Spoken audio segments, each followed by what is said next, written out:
Un homme, un pays, un choix qui bouleverse l'ordre mondial. Et si la Russie était la clé de l'indépendance africaine?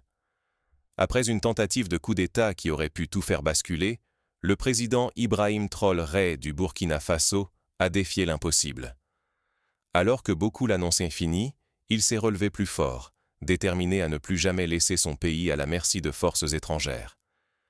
Mais il n'a pas simplement renforcé les défenses du Burkina Faso. Il a fait un choix radical, presque impensable. Tourner le dos à la France et tendre la main à la Russie. Pourquoi un tel revirement? Pourquoi miser sur Moscou plutôt que sur Paris, alors que la France était le partenaire historique de la région, censé garantir la sécurité du pays? C'est que derrière l'image du sauveur français, la réalité était bien plus sombre. Une armée burkinabé affaiblie, des soldats mal équipés, des conseillers français qui bloquaient l'accès aux armes modernes et dictaient la marche à suivre, jusqu'à transformer les liens militaires en instruments de contrôle. Loin d'agir pour le bien du pays, la France perpétuait une dépendance mortifère, héritée du néocolonialisme. Face à cette impasse, la survie et la souveraineté du Burkina Faso étaient en jeu. Mais pour comprendre ce revirement historique, il faut d'abord plonger dans les racines de la crise burkinabé. Comment la France, à travers des décennies de coopération, a-t-elle sapé la souveraineté militaire du Burkina Faso? C'est une question dérangeante, mais essentielle pour comprendre le vrai visage de la soi-disant amitié franco-burkinabé. Dès l'indépendance, tout semblait clair. Le Burkina Faso, alors Haute-Volta, signait des accords de défense censés garantir sa sécurité. En réalité, ces accords étaient déséquilibrés dès le départ. Derrière le vernis de l'assistance, la France gardait la main mise sur la formation, l'équipement et même la chaîne de commandement de l'armée burkinabé. Il suffit d'observer comment, année après année, les conseillers militaires français dictaient leurs lois à Ouagadougou. Loin de permettre au pays de bâtir une force autonome, ils encourageaient l'achat d'armes démodées ou imposaient des restrictions sur les équipements réellement nécessaires à la défense du territoire. Pourquoi, si leur intention était d'aider, avoir toujours orienté le Burkina Faso vers des armes dépassées, souvent achetées à la France elle-même?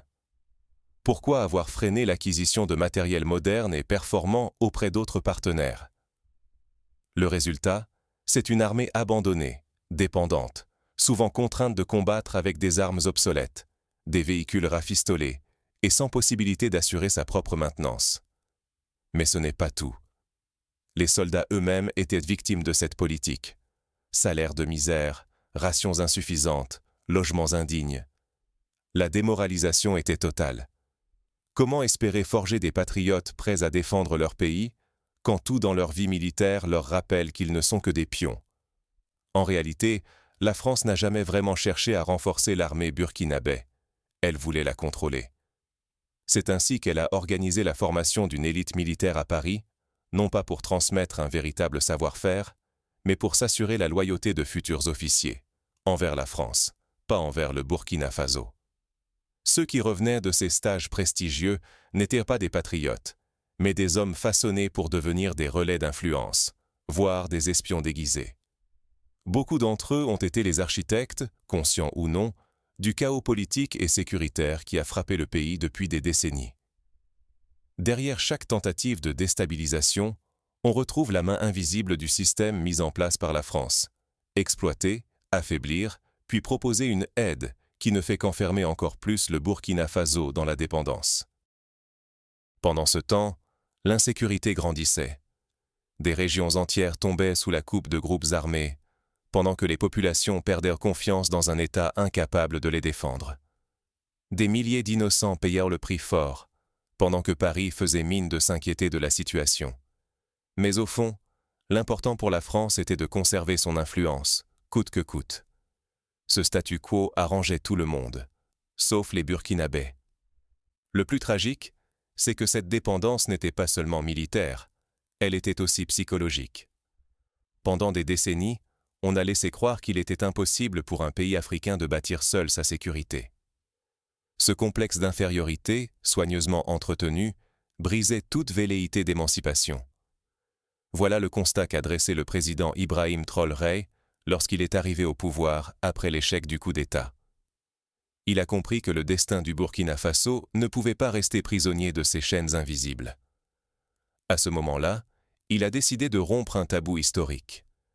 Et si couper les ponts avec l'ancienne puissance coloniale ouvrait enfin la voie à la vraie autonomie? C'est exactement la question que pose la récente rupture entre le Burkina Faso et la France. Après des décennies d'accords coloniaux tacites, de coopération imposée et de présence militaire quasi permanente, le président Ibrahim Traoré a pris une décision historique. Il a mis un terme officiel à la tutelle française. La fin des accords militaires, l'expulsion des soldats français, la dénonciation des traités jugés inégaux. Tout cela marque une rupture nette, presque inédite dans l'histoire du pays. Mais il ne s'agit pas seulement de tourner le dos au passé. Le Burkina Faso cherche à s'affranchir d'un système où la France, comme d'autres puissances occidentales, a longtemps dicté les règles en exploitant les ressources et en imposant ses choix politiques. Cette fois, le choix des alliés repose sur un critère simple, mais fondamental, l'absence d'un passé colonial toxique. C'est là que la Russie entre en scène. Contrairement à ce que martèlent certains médias occidentaux, la Russie n'a jamais colonisé l'Afrique. Elle arrive sans ce lourd bagage, sans l'arrogance ni la mentalité de maître à élève. La coopération proposée se veut pragmatique, basée sur l'intérêt mutuel, et surtout, sur le respect de la souveraineté du Burkina Faso. Ce n'est plus une relation de domination, mais un partenariat d'égal à égal. Un changement radical, presque révolutionnaire, par rapport à ce que la France a pu proposer jusqu'ici. Sur le terrain, cela se traduit par des accords concrets et palpables. Assistance militaire directe. La Russie fournit des équipements modernes, forme les forces burkinabè et partage des renseignements tactiques sans conditions politiques préalables. Résultat, les militaires burkinabè ont pu reprendre le contrôle de territoires entiers, là où l'appui français semblait s'essouffler ou, pire, manquer de sincérité.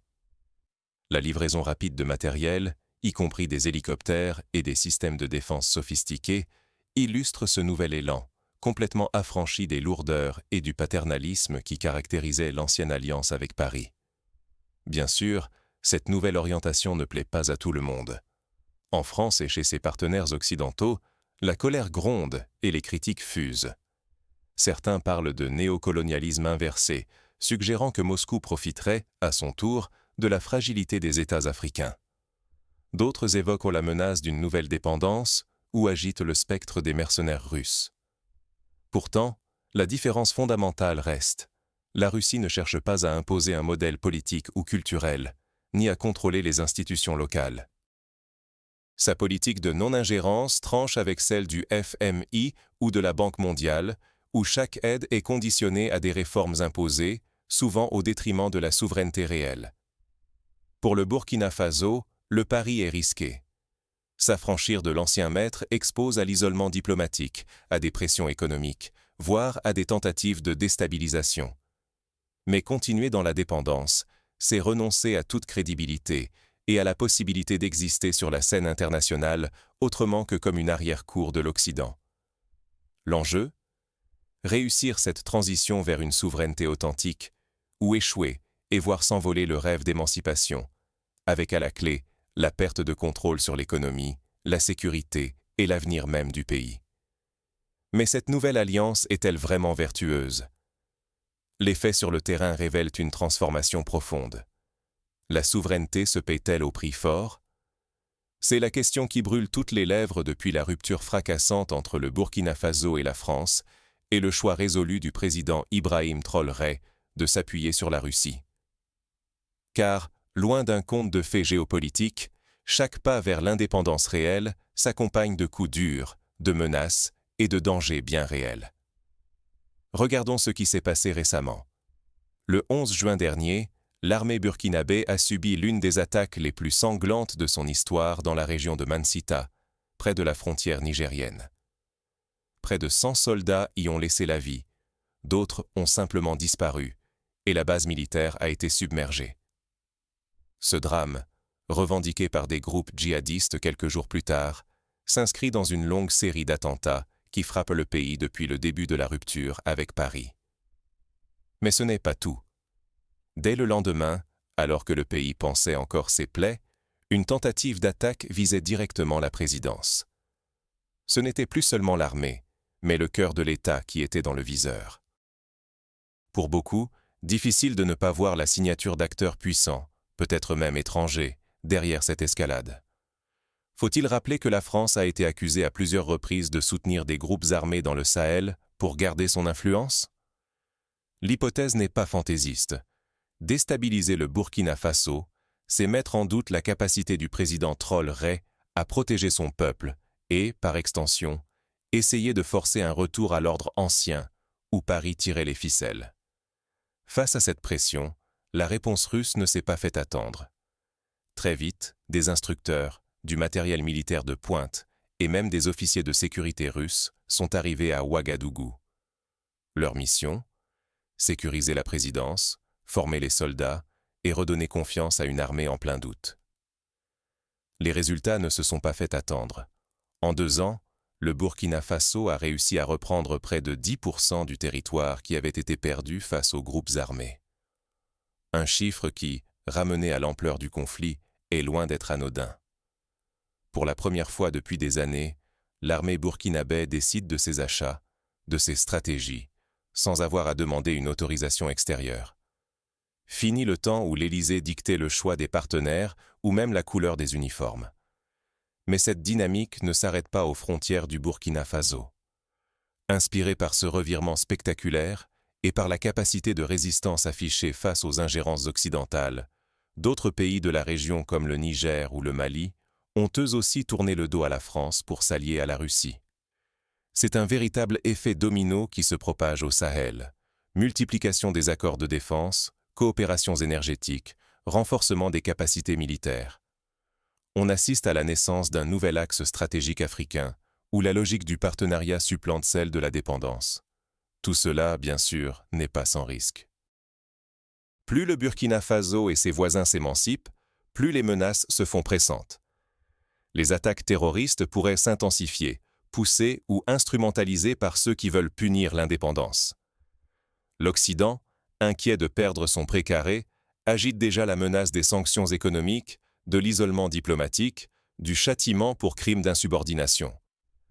Dans le pire des scénarios, certains redoutent même une escalade du conflit, des sabotages ou une tentative d'élimination pure et simple des nouveaux leaders africains. Mais, et c'est là tout le paradoxe, ce contexte explosif pourrait bien devenir un précédent historique. Si le Burkina Faso parvient à consolider son modèle, à récupérer plus de territoire et à garantir la sécurité de ses citoyens, il deviendra un exemple pour toute une génération de pays africains qui rêvent de se libérer des chaînes du néocolonialisme. Alors, que faut-il en retenir ? La souveraineté n'est pas gratuite. Elle se conquiert au prix du sang, du courage et parfois de l'isolement. Mais elle offre aussi une chance unique de redéfinir les règles du jeu, de reprendre le contrôle de son destin et d'inspirer tout un continent. Reste à savoir si cette nouvelle route, pavée de dangers, sera aussi celle de l'émancipation durable. Au-delà du bras de fer géopolitique, une question demeure. Quels enseignements concrets pour l'Afrique et surtout pour sa jeunesse ? Et si la fin du néocolonialisme passait par des choix audacieux comme celui du Burkina Faso ? Depuis la tentative de coup d'État avortée et les attaques visant aussi bien l'armée que la stabilité institutionnelle, une évidence s'impose. La rupture avec l'ancien modèle n'est plus une simple option, mais une nécessité pour survivre et s'imposer sur la scène africaine. Regardons concrètement comment ce tournant s'est opéré et en quoi il inspire déjà, bien au-delà des frontières burkinabè. D'abord, il y a eu la réorganisation interne. Face à la menace d'infiltration ou de trahison, le président Traoré n'a pas hésité à purger les rangs incertains de la garde présidentielle et à les remplacer par des éléments loyaux et mieux formés. Ce n'est pas un simple changement de casting au sommet de l'État. C'est la reconstruction d'un rempart autour de la souveraineté nationale, un message clair à toute velléité d'ingérence. Ici, chaque personne qui porte l'uniforme doit servir l'intérêt burkinabé avant tout autre. Mais l'émancipation ne se limite pas à la sécurité rapprochée du chef de l'État. C'est toute la chaîne de commandement, de formation, d'armement qui a été repensée. Loin des circuits d'approvisionnement traditionnels, souvent verrouillé par les anciennes puissances coloniales, le Burkina Faso a ouvert la voie à une diversification réelle de ses partenariats stratégiques. Le choix de la Russie, souvent caricaturé comme simple rival de l'Occident, prend ici tout son sens. Des instructeurs russes débarquent pour former les troupes, des équipements sont livrés sans conditions politiques humiliantes, et la coopération s'étend au-delà du militaire, jusque dans l'énergie, la technologie et la sécurité alimentaire. Ce n'est donc pas une simple substitution de tuteurs. Le Burkina Faso signe des accords où chaque partie trouve son compte, loin des contrats opaques du passé. C'est un partenariat qui vise à rendre le pays moins dépendant, plus résilient et capable d'exercer son propre choix de société. À l'inverse du modèle occidental, qui a souvent imposé ses valeurs, ses priorités et ses solutions, le nouveau paradigme s'adapte aux besoins locaux et respecte la trajectoire propre de développement burkinabé. Ce refus du mimétisme occidental a un impact bien plus large qu'on ne l'imagine. L'exemple burkinabé devient une source d'inspiration, un catalyseur pour d'autres nations africaines tentées par l'expérience de la réappropriation. Il suffit d'observer les discussions au sein de la CEDEAO, les débats houleux sur la présence étrangère au Mali, au Niger et même plus au sud. Partout, la question de l'autonomie réelle refait surface. Ce que le Burkina Faso propose, c'est une voie de rupture assumée, où l'on ne mendie plus la sécurité ou la croissance, mais où l'on redéfinit les termes mêmes du contrat national et international. Mais attention, le risque n'a pas disparu. Ce moment charnière, cette chance historique de redéfinir l'avenir du continent africain, peut vite se transformer en illusion si la vigilance faiblit. Si les nouveaux partenariats se transforment à terme en nouvelles dépendances, alors le cycle de domination recommence sous un autre visage. L'enjeu, c'est donc d'apprendre des erreurs passées, de garder la main sur la décision politique, économique et culturelle, et surtout, de ne pas laisser l'extérieur dicter, une fois de plus, la marche à suivre. Car aujourd'hui, ce qui se dessine devant nous, c'est la possibilité de sortir du piège de l'exploitation, de choisir enfin son camp, non pas entre l'Est et l'Ouest, mais entre la soumission et la souveraineté. Et jamais ce choix n'a été aussi tangible, aussi urgent. Reste à savoir, le peuple africain va-t-il saisir le moment et faire entendre sa voix? Et vous, quelle place voulez-vous occuper dans cette nouvelle page de l'histoire africaine? Observateur passif ou acteur engagé du renouveau du continent? Car aujourd'hui, au Burkina Faso, c'est bien plus qu'un simple changement d'allié qui s'opère sous nos yeux. En rompant radicalement avec la France, le président Ibrahim Traoré a posé un acte fort. Il a refusé la perpétuation du néocolonialisme. Il a dit non à une histoire d'ingérence et de domination. Son choix d'une coopération stratégique et militaire avec la Russie ne relève pas d'un simple opportunisme. C'est une décision mûrement réfléchie, prise dans un contexte d'attaque, de menaces internes et d'instabilité orchestrée, où la France, bras armés d'un système hérité du passé, ne protégeait plus ni la souveraineté ni la sécurité du Burkina Faso. La Russie, souvent présentée comme un rival cynique de l'Occident, joue ici un tout autre rôle, celui d'un partenaire prêt à respecter la souveraineté d'un pays africain, à lui donner les moyens de défendre ses propres intérêts et à s'émanciper des tutelles extérieures. Depuis la tentative de coup d'État et l'attaque du 11 juin, Moscou n'a pas tardé à envoyer des instructeurs, désormais sous l'étendard de l'Africa Corps, pour épauler l'armée burkinabé et consolider le pouvoir de Traoré. Ce n'est pas qu'un geste symbolique. La présence de ces spécialistes russes incarne une nouvelle politique de coopération, où la sécurité, la formation et le respect mutuel remplacent la soumission et l'exploitation. Mais attention, il ne s'agit pas d'un transfert de dépendance ni d'une simple changement de colon. Traoré a entrepris une profonde réforme de la garde présidentielle, écartant soigneusement tous ceux dont la fidélité était douteuse, choisissant personnellement chaque membre sur la base de leur intégrité, de leur loyauté et de leur engagement. Désormais, il s'entoure d'hommes et de femmes qui défendent réellement le pays et non leurs propres intérêts ou ceux d'une puissance étrangère. Ce qui est en jeu aujourd'hui, c'est bien plus que la stabilité d'un seul pays. Ce sont les fondations mêmes de l'émancipation africaine. Pouvoir politique, contrôle de l'économie, sécurité, image à l'international, tout cela se joue dans les choix que font les nations, dans leur capacité à s'affranchir d'un ordre hérité du passé et à tracer leur propre voie. Fermer les yeux, c'est risquer de soutenir, parfois sans le vouloir, des systèmes qui exploitent et affaiblissent, ou pire, se retrouver du mauvais côté de l'histoire. S'informer, comprendre, c'est déjà agir. Alors, la question est claire. Resterez-vous spectateur de ces transformations ou prendrez-vous part au débat, à l'éveil, au réveil africain? Votre voix, vos idées, vos partages comptent. N'hésitez pas à nous dire en commentaire ce que vous pensez de l'alliance russo-burkinabé. S'agit-il d'un nouveau départ pour l'Afrique ou d'une illusion de souveraineté? Échangeons, argumentons, débattons, car c'est ensemble que nous pouvons influer sur la suite de l'histoire. Si ce genre de sujet vous passionne, abonnez-vous à notre chaîne pour explorer avec nous l'histoire, la culture et les enjeux contemporains de la souveraineté africaine. En vous abonnant et en activant la cloche, vous ne ratez rien, mais surtout, vous rejoignez une communauté qui veut comprendre, débattre et agir. Ensemble, faisons résonner une autre voix, plus lucide, plus juste, pour l'Afrique et pour le monde. Merci d'avoir regardé et à très vite pour un nouveau regard sur l'histoire et l'actualité du continent africain.